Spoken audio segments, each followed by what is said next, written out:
Ramai orang tahu tentang materi Easy Clean, tapi realiti sebenarnya mereka tak tahu pun. Realitinya tak semua materi Easy Clean boleh tahan lama. Okey, contohnya kalau anda ambil materi Easy Clean yang coating nipis sahaja, dalam berapa bulan dah tak boleh pakai, dah tak boleh bersih. Pada masa awal nampak cantik tapi tak tahan lama. Kalau macam di Ella Furniture, kita punya materi Easy Clean adalah fully coating.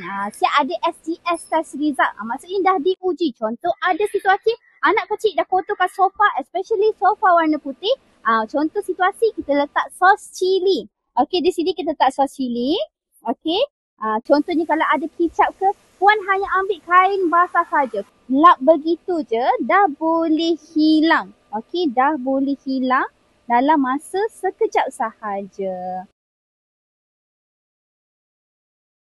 So Alhamdulillah, di Ella Furniture kami dah dekat 13,000 customer yang dah membeli Ella Furniture. Terutama pada siapa yang nak pakai warna putih, cantik dan boleh tahan lama. Pada siapa yang berminat dengan Ella Furniture, anda boleh datang ke our showroom. Itu 4 tempat. Kita ada di Shah Alam, di Johor Bahru, di Kota Baru dan juga yang terbaru di Sungai Petani, Kedah. Okey, so macam biasa, Ella Furniture sofa gaya mewah.